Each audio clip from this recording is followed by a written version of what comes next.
When you start playing with decorative stitches and different weights of thread, there's a few things that the Pfaff Expression 3.5 totally excels in when it comes to stitch density. So what are we talking about? So for example, I've got stitch number 120 pulled up, and it's a satin stitch in the shape of these little watermelon seeds, we'll call them that. So if I'm stitching with a little thinner thread, I need them to maybe fill in a little bit more. Maybe on my fabric there's a little bit of a gap in between the stitches just because the thread isn't as thick.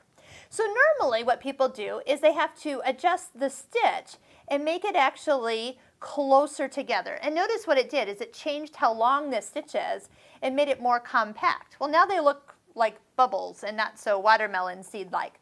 So let's leave it at the length of 20 millimeters. That's the distance from the first stitch to the last stitch within one pattern. It is set for a stitch width of 9 millimeters, and yes, we can make that different changes. But watch this. If you touch the alternative button here, now you have choices for density. So 0.4 is how close those stitches are. If I wanted to make it a little bit closer together and I went to the minus, it will turn this to 0.3. Did you see it get a little bit thicker or a darker picture here? And so it didn't change the length, it just made so there's more stitches filled into that same stitch area.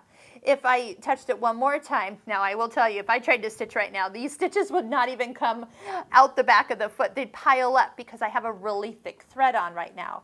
But look, if I had a really fine thread, it would make sure that I got nice, full looking stitches at the same length as they originally were done. So remember, this button is what gives you different choices. And what does the other one do? Let me actually reduce the stitch width down so they're not as wide.